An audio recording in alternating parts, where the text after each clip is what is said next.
في الحقيقة انت مش محتاج تتحفز، انت محتاج تتوجع.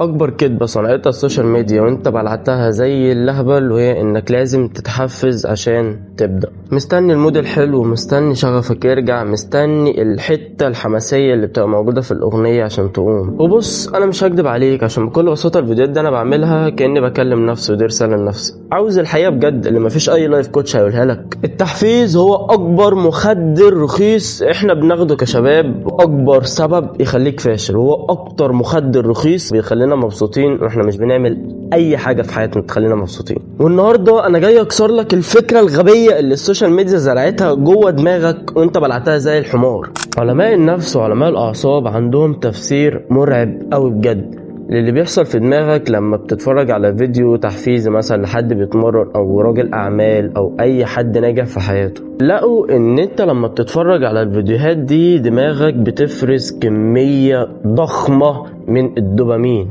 وخلينا افكرك ان احنا قلنا في الحلقات اللي قبل كده ان الدماغ البشري قوية بجد فوق ما تتخيل، وفي نفس الوقت هي غبية جدا، مش بتقدر تفرق ما بين الحقيقة والخيال. الدماغ هنا غصب عنه لما شافك عمال بتتفرج على فيديوهات تحفيزية وناس ناجحة في حياتها بجد فعلا، وشافك غلبان عمال بتتخيل قد ايه انت شخص ناجح وقد ايه انت عمال بتتمرن وبتاع والكلام ده كله، فهو هنا من غبائه بجد عشان ما بيعرفش يفرق ما بين الحقيقة والخيال افتكر ان المعركة خلصت او الحرب خلصت وانت بقيت شخص ناجح فعلا. فبيديك هرمون الدوبامين كشعور بالانجاز او مكافأة، اللي هو خد دوبامين مكافأة، ابسط شوية، مع انك في الحياة ما عملتش اي حاجة خالص تخليك مبسوط. انت بجد كل اللي عملته ان انت اتفرجت على فيديو تحفيزي لحد ناجح في حياته، فاداك شوية شعور بالدوبامين وشوية شعور ان انت شخص جامد، وبعد كده قفلت الفيديو ونمت وانت اصلا ولا شخص جامد ولا شخص نيلة، ونايم مبسوط. انت نايم ساعتها حاسس ان انت ملك العالم ده كله. فتصحى تاني يوم الصبح تتفاجئ انا زعلان ليه، انا متضايق ليه، انا امبارح كنت مبسوط. فتتفاجئ ان حقنة الدوبامين الرخيصة اللي انت بتاخدها خلصت، مفعولها خلص. فترجع تاني عند نقطة الصفر كسلان فاشل ما بتعملش اي حاجة في حياتك، وتبدأ تفتش على فيديو تحفيزي يخليك تنام مبسوط تاني. ومش عايز اصدمك واقولك ان في الحالة دي بجد انت ما بقيتش صاحب هدف او ليك هدف في الحياة عايز تعمله، انت بقيت شخص مدمن فيديوهات تحفيزية، ادمان رخيص عشان يخليك مبسوط وما تتوجعش من وجع الشغل، مدمن الشعور الحلو، مدمن ان انت تحس ان انت جامد، وبتهرب من الفيديو ده تخش على الفيديو ده، تهرب من الفيديو ده تخش على الفيديو ده عشان تهرب من حاجة واحدة بس وهي وجع الشغل. خلينا نرجع بالزمن الى اعتق جيوش الارض والامبراطوريات والقادة اللي غيروا التاريخ. انت تفتكر في مرة ان المقاتل في ليلة المعركة بتاعته كان ساعتها متحفز، كان مبسوط؟ عقلك المريض في مرة صور لك ان الراجل اللي بيصحى الساعة 4 الصبح عشان عنده هدف كان بيصحى في عز نومه وهو مبسوط وهو حاسس بالشغف؟ ما جاش في دماغك ان الراجل اللي بيصحى الساعة 4 الصبح ده عشان يتمرن او يروح الشغل بتاعه بيبقى حاسس بالقرف وجسمه متكسر وقرفان وطالع عينه وبيفكر 100 مرة قبل ما يتحرك من على السرير؟ بس بقولك ايه، تعرف الفرق بجد ما بينك وما بينه؟ ان بكل بساطة هو مش مستني اذن من مشاعره عشان يبدأ يتحرك، لكن انت مستني فيديو تحفيز يبدأ يحركك وبعد كده الحماس بتاعه يروح وتقعد فاشل زي ما انت. في الحقيقة هات اي بطل يجي في دماغك، اي رياضي مشهور يجي في دماغك، هتلاقيه بيتحرك بالالتزامات بتاعته، بيتحرك بالمنتاليتي بتاعته. مفيش حاجة عنده اسمها مشاعر، مفيش حاجة اسمها عنده مش حاسس، مش قادر، مش في المود. خلينا اقول لك معلومة سريعة جدا عن المشاعر، وهي ان المشاعر ده كائن متقلب جدا، مزاجنج كده، تحسه المود بتاعه بيتغير، يعني شبه البت بتاعتك كده، مرة تلاقيها مبسوطة مرة تلاقيها متضايقة. تافه بجد، كائن تافه ملهوش اي امان، ما تقدرش تعتمد عليه.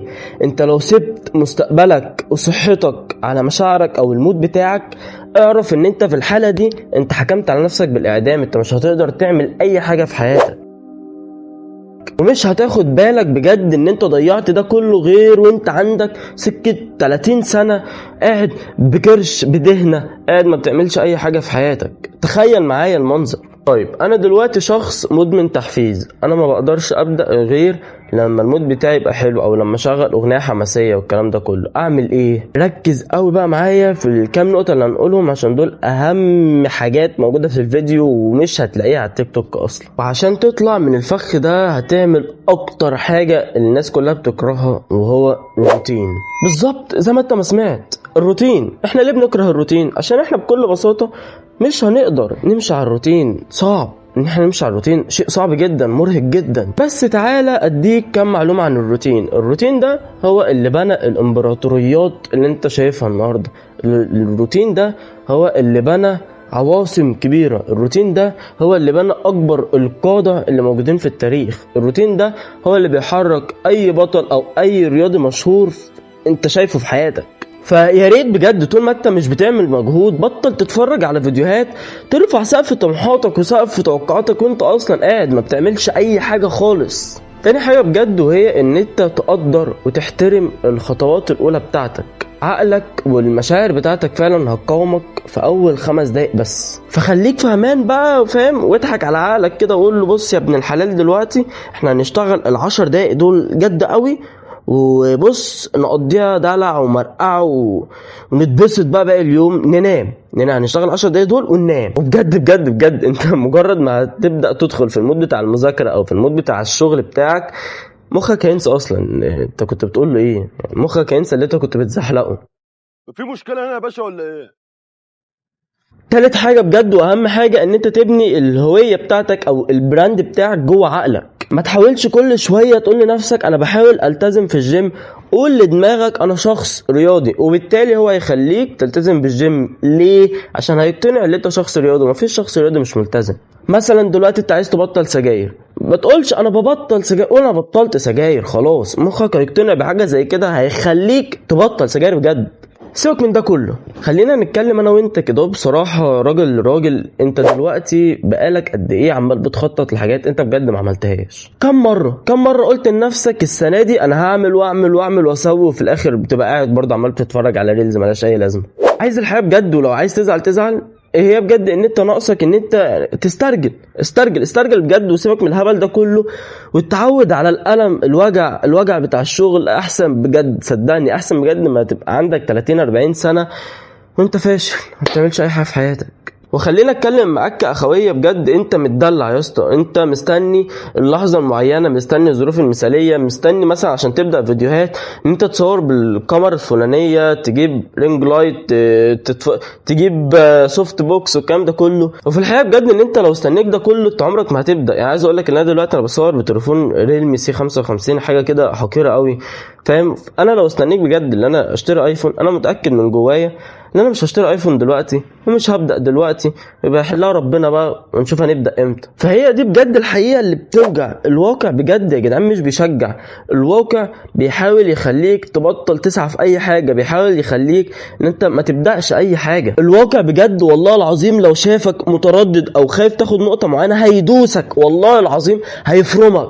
لو مش هتقوم دلوقتي تاخد خطوة والكل بيتريق عليك، اقسم بالله كمان مرة هتلاقي نفسك العمر جري وانت عندك 30-40 سنة فاشل قاعد ما بتعملش اي حاجة في حياتك. وهتبقى بتبص على نفسك في المراية انت بتتقطع من جواك ان انت ما بدأتش. طب ليه مستني ده كله؟ الخناقه بجد مش ان انت تنزل الشغل او تنزل الجيم او تتدرب او الكلام ده كله. الخناقه بجد الحقيقيه في الصوت اللي بيبقى جوه دماغك عايزك تنام، صوت الكسل، صوت الخمول. بجد ارمي حقنه التحفيز اللي انت بتاخدها دي بجد مش هتفيدك بحاجه. هتبقى متعود قبل ما تاخد اي خطوه تبدا تشغل لك فيديوهات تحفيزيه ربع ساعة بالكتير يوم، هتلاقي نفسك رجعت تاني زي الصفر وما بتعملش اي حاجة في حياتك عشان انت ما تعودتش على الالتزام.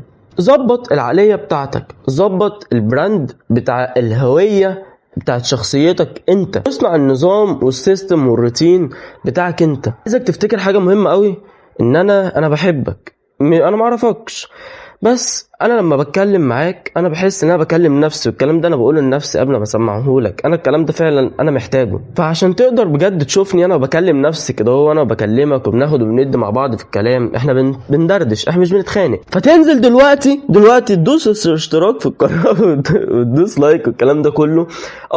الحاجات دي بتشجعني، انا بحب الحقن بتاعت اللايك والكلام ده كله، مش عشان حاجه والله بجد، بس انا عشان فعلا الحاجات دي بتشجعني وبتخليني بتديني سبورت ان انا اصور تاني. بجد الحوار بيبقى مرهق، وانا واثق بجد ان لو واحد بس وصل لحد النقطة دي دماغه هتبدأ تفهم النظام ماشي ازاي، وهيحاول بجد ان هو يبقى شخص ناجح. وده اللي انا عايزه. انا عايز اغير واحد بس، مش عايز ده كله. واحد بس يبقى يتفرج عليا يكمل الفيديو للاخر يفهم دماغي ماشية ازاي.